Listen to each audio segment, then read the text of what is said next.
Yeah, so how you doing, bro? What's going on? I'm doing good, man. Today was 132 rounds in of sparring. I'm about at 400 and something miles in of running. I run about 10 miles a day. I've been running since mid-November. So we're ready. We're in shape. My weight. I'm only 8 pounds away from weight after eating. So we're ready to go. Feeling good. Yes, sir. And plus, today Everlast just sent me my new outfit. Okay, but hang on. Right? I love it. I love it. I love it. I love it. But before we do that, I need to dress it up the right way. Because Okay, okay. see, because I can tell, bro, we both from California. You know what I'm Yeah, saying? And I already feel the California love. Right? yeah. You already know. You already know. And so let's do it the right way though.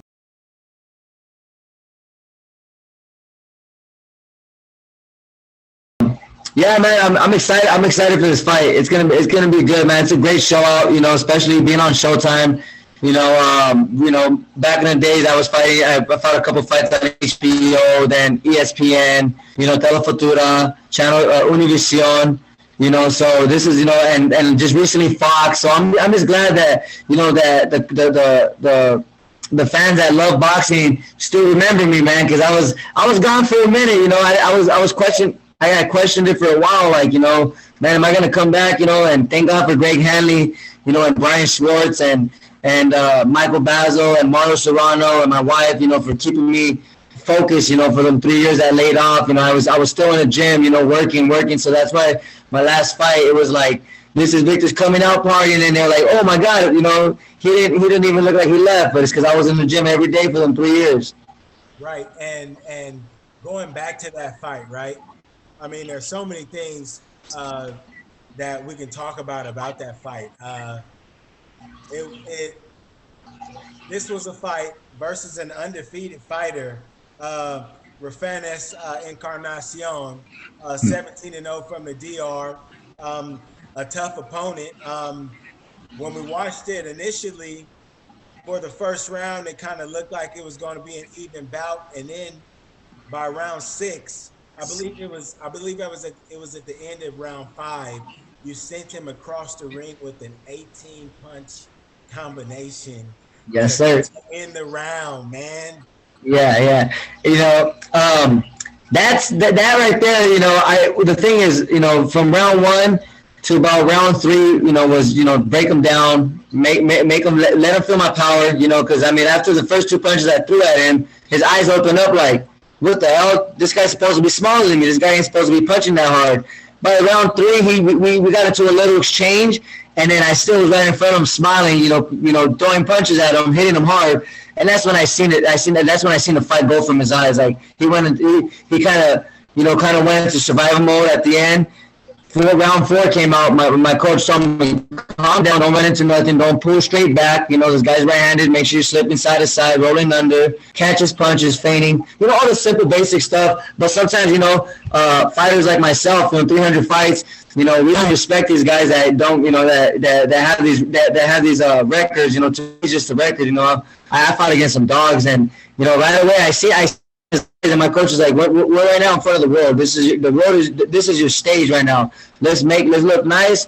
Let's make some heads turn. Let's open some eyes. So, from after round three, I told him, I was like, take the dog leash off of me. Let's go. I know I can get him. And he's like, nope, he'll go when I tell you he's gonna go. So going into round five, I felt, the body shots were already taking toll on him. The feints, he was biting on everything. His hands were right here. He was, nervous to throw. The body shots started taking effect very, very bad. So what I started doing was just kind of turning right-handed, turning left-handed, kind of opening it up, because I started looking at it like, okay, let's start getting ready for the next fight. Let's start doing something for the next fight, because I already knew he was going to get it. He was on his way out.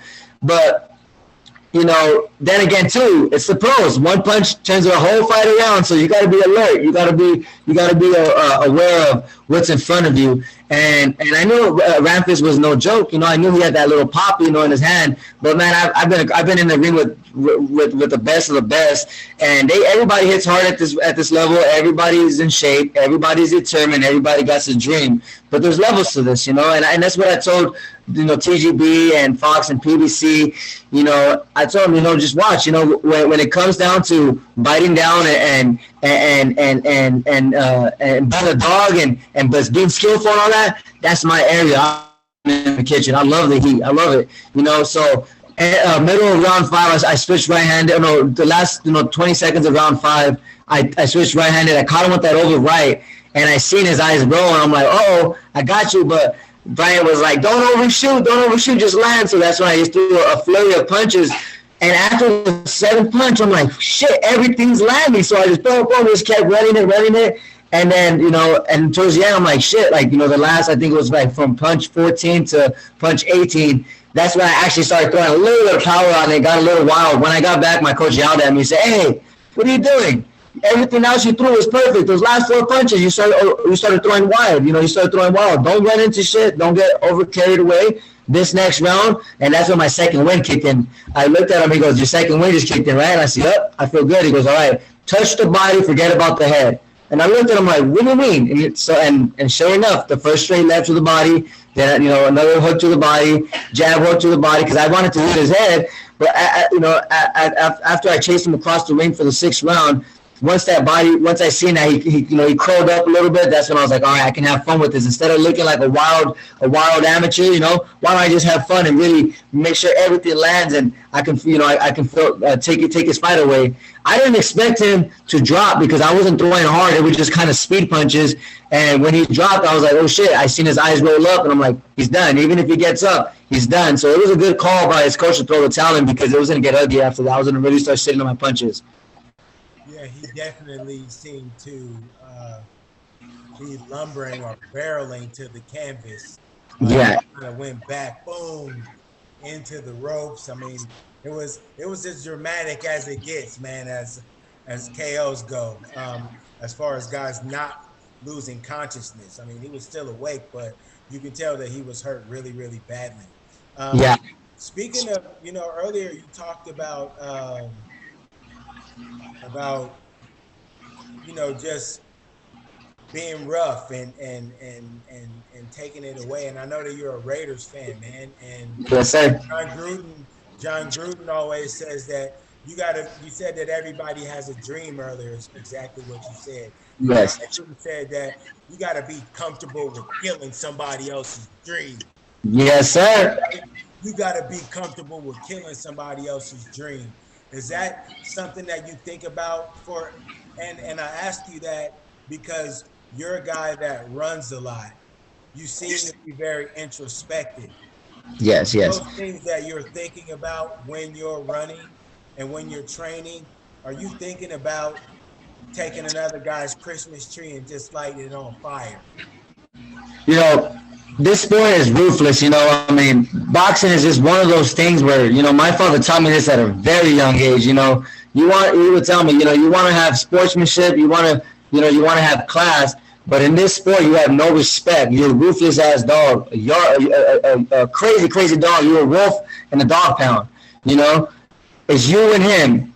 He's going to put you to sleep or you're going to put him to sleep. He ain't thinking about you eating. He ain't thinking about you struggling. He ain't thinking about what I had to do to get you here. And this was in amateurs. So that kind of stuck with me. My dad's a mailman, so he had to walk a lot of miles for me to be at all them tournaments, My dad didn't accept no sponsors back in the days. He's like, nope, my son's going to get through me.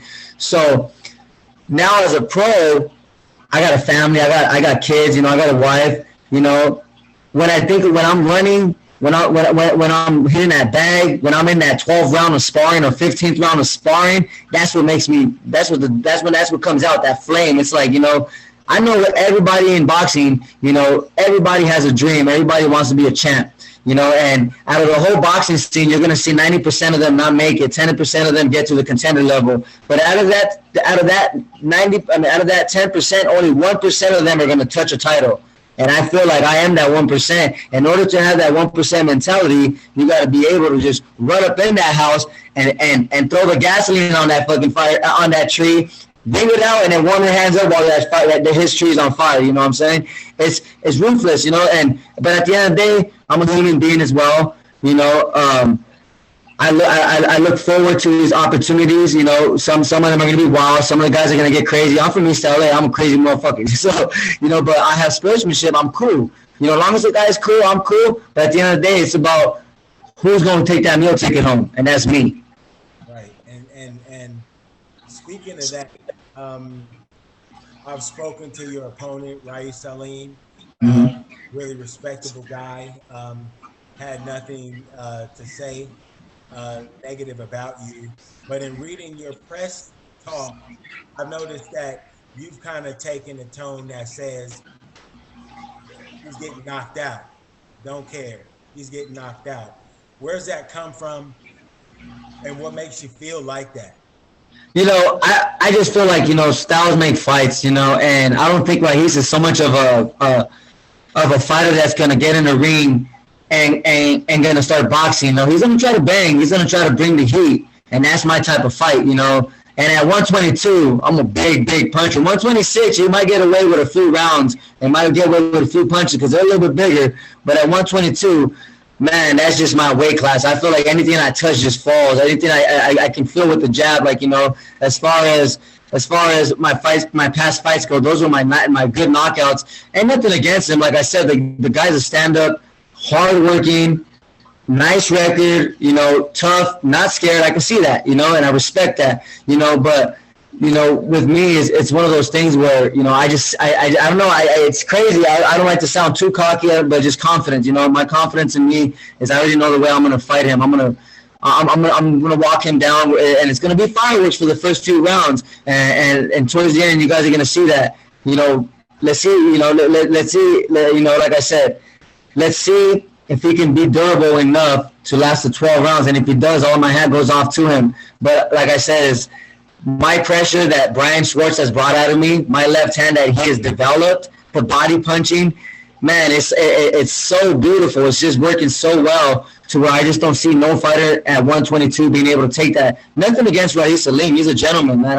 I seen that, and I respect that about him, that he hasn't had nothing negative to say. So sometimes I look at some of the shit I say, and I'm like, damn, I kind of sound like a dick here. But, you know, that's the man my father molded me into, and the streets molded me into, and my coach in the amateurs.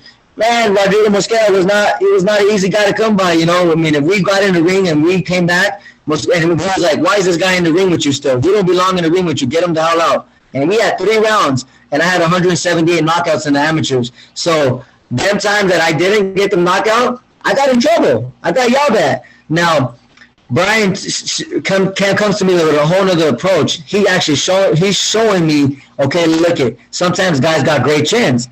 Let's touch his body. Sometimes guys got great reflex. Let's punch in accumulation. Sometimes guys got fast speed.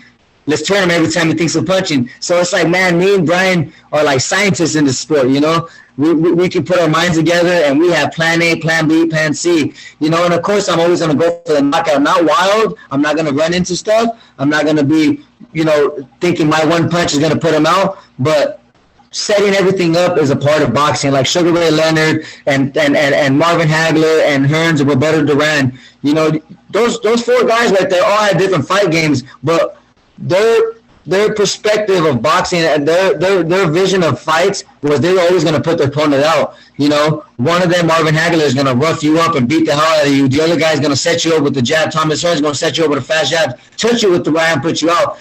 Duran was just going to beat you down and beat the brakes out of you.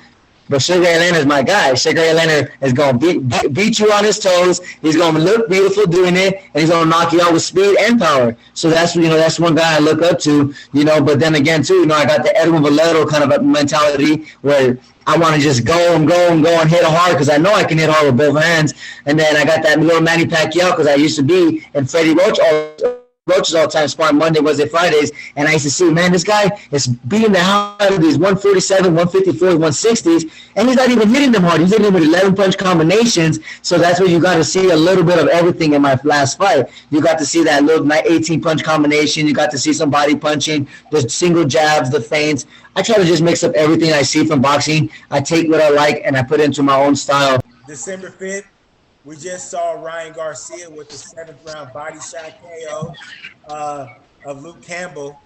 What did you think about Ryan's performance, man? What did you think? And man, hats off. Like I said, I had my hat off to him, man. Great show out. You know, especially being from California, Region 8. Man, great. Yeah, hat off to you, young man. He's doing his thing, man. He has a great team behind him. His mother, his father are great people. Actually, I got his bag downstairs. I bought one. Henry, I gotta send you the video that I got. But as far as let's go back to the fight, beautiful show out.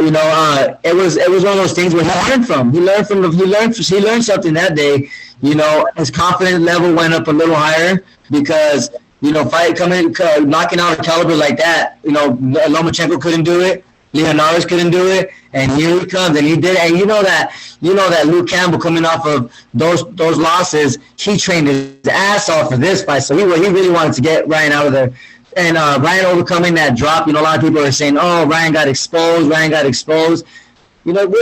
How can you expose a man? I mean, the way I look at it is he got up. Them guys that are saying he got exposed, I think they're the ones that are a little bit more fearful of him getting up. They wanted him to stay down, but by him getting up and smiling and then hitting him at the end of the round with that hook, it was like, yeah, okay, we back. And then that body shot, man, looked like he got dropped with a 12 gauge, So I give my hat off to Ryan, and California, we need to bring the belts back. That's why after this fight, I can't wait to bring the belt back off that plane to that WBA. It's an interim championship, but I'm appreciative of whatever God gives me, whatever God puts in front of me. You give me a medal. If you give me a medal, I'm going to shine it, I'm going to kiss it, I'm going to sleep with it. I don't care what it is. I'm appreciative of any gift that boxing gives me. You've already said that you are looking to walk raeese Aleem down. Yes. You are going to walk him down how? I don't want the world to take that, because boxing terms, people would think, oh, walking down is walking forward and being, jabbing and making them walk. That's exactly why I want you. Yeah. You're a boxer, pugilist. Yes. I look at it as walking them down as forcing him to step backwards. Of course, he's not going to accept it in the first few rounds. So by my pressure, by my speed, by my power hook, by my power jabs and power, everything I'm throwing is going to be perfect. And that's what I'm making sure that I'm perfecting in training is I'm making sure that we're not getting hit. We're doing the hitting. We're making sure that, we're cutting off the ring perfectly without getting expanding too much energy. We're not wasting punches. I looked at the punch stats in my last fight, and I was like, I can be at least 65 to 75% rather than landing 45% of my punches. So, when you go back to the drawing board, because you got to give yourself constructive criticism. I look at my fight all the time. I say I got hit 26 times, which I really feel like I didn't. But they said I got hit 26 times, so let's see how we can make that to 12 times or 16 times. I always look to improve my skill. What do you have to do to make sure that you're the guy on the 23rd with his hand raised at the end of the co-main? We want to make sure that we're not getting hit with wild punches. We're not getting out hustled. We're not getting, how can I put this? We're just not making no mistakes. In boxing, you're gonna make mistakes. You're gonna get hit. This is a sport where you better be ready to get hit. So we want to minimize all the flaws. We want to minimize all of his his comfort. We want to not let him. We want to minimize his rhythm. We want to minimize everything on his end. So we can come out victorious. But securing the win, which is Plan C, is point him up, turn him, point him up, move, point him up, move. I can do that all day long. So we're gonna apply Plan A, which is walk forward, control the center of the ring. Plan B. We'll see what Plan B is and Plan C. There's just so many adjustments in boxing you can possibly make against right-handed fighters, as well as I'm hoping that he's thinking the same thing as he can make against left-handed opponents. It's one punch away from the truth. But at the same time, if you're doing your homework and all that punch will never land. If you're in shape, that punch won't hurt you. If you're ready, that punch ain't gonna phase you. So I feel like, Rahee's coming off a victory, me coming off a victory, both of us undefeated. We're being willing because, nowadays you got these guys fighting for titles, but they're fighting against somebody that has 11 losses, 8 losses, or they're fighting old world champions. I feel like Showtime, PBC, Fox, they're doing a great, great thing by this because everybody in 122 is undefeated and young. All of us are young and undefeated. Absolutely. So 120. I take my hat off to all the other 122s. I take my hat off and see you guys down the line. It's going to be fun. It's going to be good. Hopefully we can all stay classy and ready. But at the end of the day, I think that's what's going to take the boxing world by surprises. The 120, the last big great 122 we had was Nonito Donaire. And Nonito. On the other hand, he fought a lot. He fought against all the best. Victor Chanian. He fought against everybody. Fernando Montiel.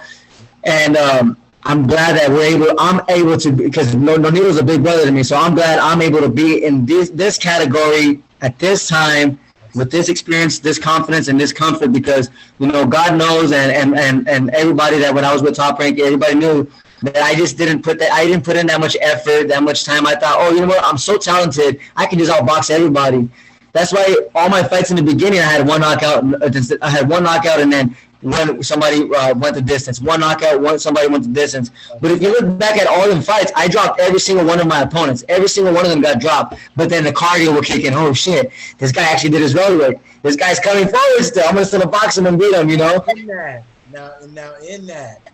Your last 6 opponents have been stopped inside the distance. So yes, you've got a bit of a KO streak of your own going on right now. You've been stopping guys. Yes.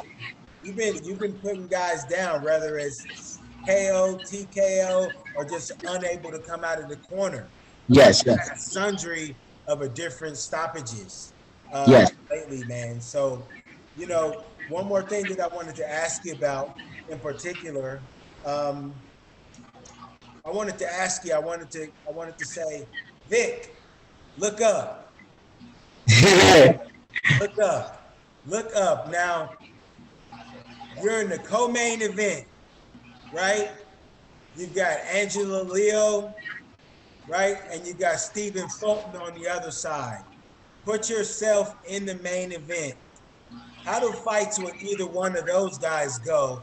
If God forbid there was a bad COVID test or anything was to happen, or just down the line, how do you size up against both guys?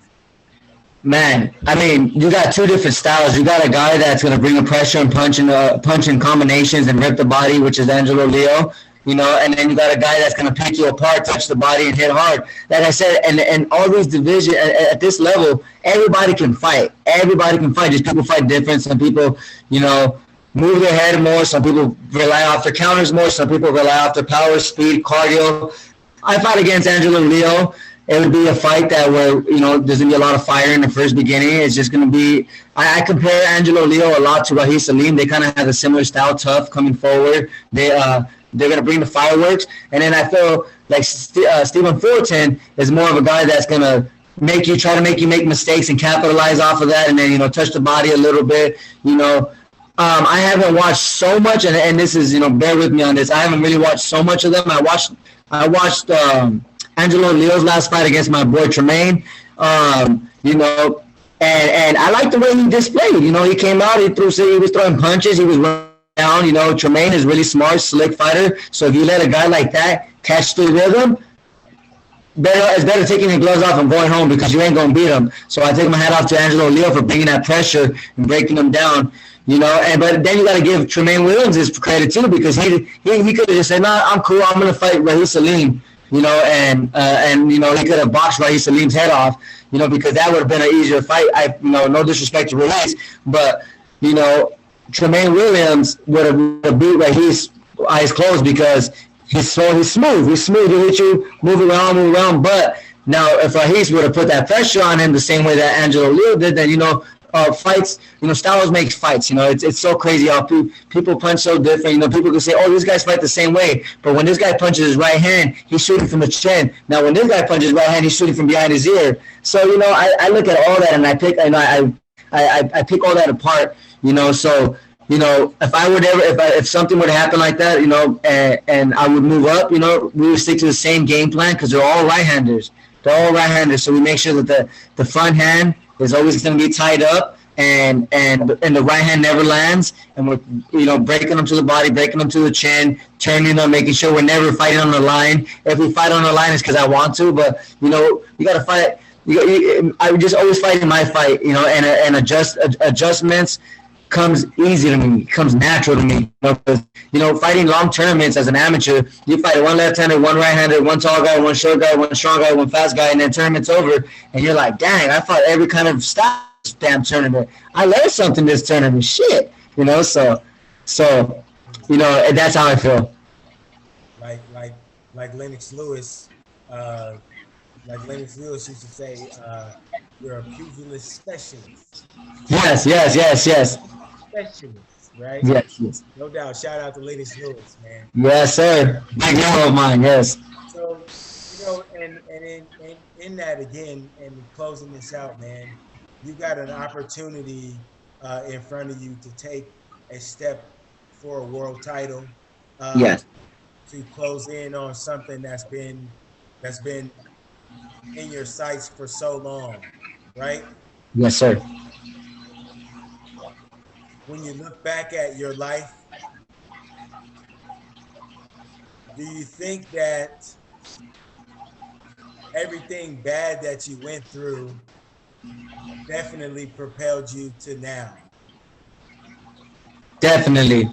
Definitely, man. I've been through hell and back, man. From 4 years old to 19 years old, man. It was every year was it was just bad, you know. And I think my father, my you know, my father is actually my uncle, my mom's older brother, and his wife for taking us in at, you know, at a young age and holding it down, because you know a lot of people don't do that, you know. A lot of people won't take other kids, you know, and nobody wanted us, you know. We were runts, you know, my mom. You know, my mom was, you know, getting shot at all the time. We were in the car, you know, getting drive-bys all the time. So my mom had to leave. My mom had to go. You know, she had to go to jail for a while. You know, but it was, you know. So you know, when I'm in that ring and I'm, you know, or I'm tired, you know, or I feel like giving up, it's like it's not in my DNA. No.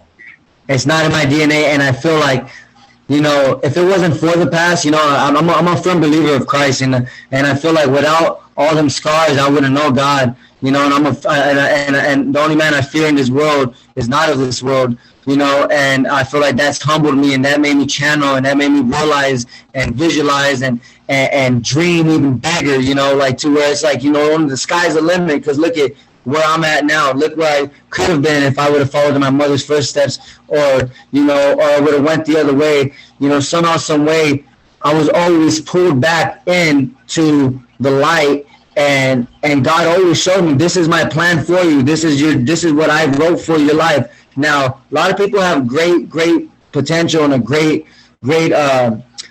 skills and talent is wasted all over the world, and that's one thing that from 2015 to 2018 that I used to sit here and watch fights and cry. Then my wife would come downstairs and I'll wipe my tears and just be like, you know, and she'd be like, "You okay?" And I'm just like, you know, I can be there. I beat these guys, like, and you know, she would probably laugh, like, you know, like, shit, yeah, right. And I'll show her the videos of me beating them, and she's just like, and then I'll be like, and then I would, you know, I'm a grown man. I don't really cry, but I'll cry just by thinking about that, like how helpless I felt. So by me getting this opportunity, you think that I'm taking full on advantage, like a Mack truck down the hill with no brakes. I'm just going for it. I'm going for it. Whatever. What do you want to say? I hate to interrupt you, Champ, but what do you want to say to your wife for seeing you through that period in time and helping you to get back into the ring? I always want to tell her thank you for being my cape, because I was a superhero with no cape. She put that, she held me down. She put her arms around my neck, and I felt like I was invincible. I felt like she was my shield, you know. And I feel like every man in this world needs a woman that's gonna be with them through thick and thin, man. There was times where my kids were sitting there, and she didn't down me. She didn't tell me, "Oh, you piece of shit." None of that. She would cry and tell me, figure this out, you know. And you know, one time before I signed with Top Rank, we was counting pennies. Let me tell you, pennies. to buy 2 Slurpees. My son was in her stomach, and I grabbed her by the hand and I said, one day we're counting pennies, and sorry, I get choked up. One day we're counting pennies, and the next day we're counting thousands. The next day I got signed for $15,000. The very next day, and ever since then, sometimes we go through rough patches. Not no more. And I thank Brian Schwartz for that, because he taught me how to build a career as a personal trainer, as a boxing coach, and man, it's been great. But as far as that goes with my wife, is if it wasn't for her, man, I don't know where I would be. I know I would be somewhere in the boxing, but not so comfortable as a human being, not so confident as a man, not so fulfilled as a person. I had an empty part. I had a big old empty hole in my heart for lots and lots of years. I never been told I love you as a kid. I never got, my uncle maybe a couple times, my dad, my father Gabriel, maybe a couple times hugged me, and just, and I would get mad because, I'd be like, I want my mom to come back, or, as a kid. So, I never, it was hard as a kid to grow up and see a lot of kids get kissed on their head by other adults, and then say, hey, I love you, son. And I would look at them and I'd bite my shirt and bite my fingers and be so like, why can't nobody love me? So I thank my wife so much for giving me unconditional love. And my children is like, man, now I got a cape, now I got a sword, and now I got a shield, let's go. Amen. Yeah. The family man, Victor Pasillas. Yes, sir. 122-pound contender. Co-main event versus raeese Aleem. Showtime Championship Boxing, January 23rd, 6 p.m. West Coast time. Yes, sir. Man, it's been a pleasure, brother. Thank you. Particularly enjoyed you, man, and I'm hopeful for big things for you, and may God bless and keep you and your family, man, and thank you. Thank you. Likewise, brother. God bless you, man, and Happy New Year, man. Thank you, Marcus, for the hospitality. The pleasure is mine. It's really hard to come across really, really great reporters that just know the boxing sport, and they got great hearts, and you're one of them. I can't wait to talk to you after we get this WBA.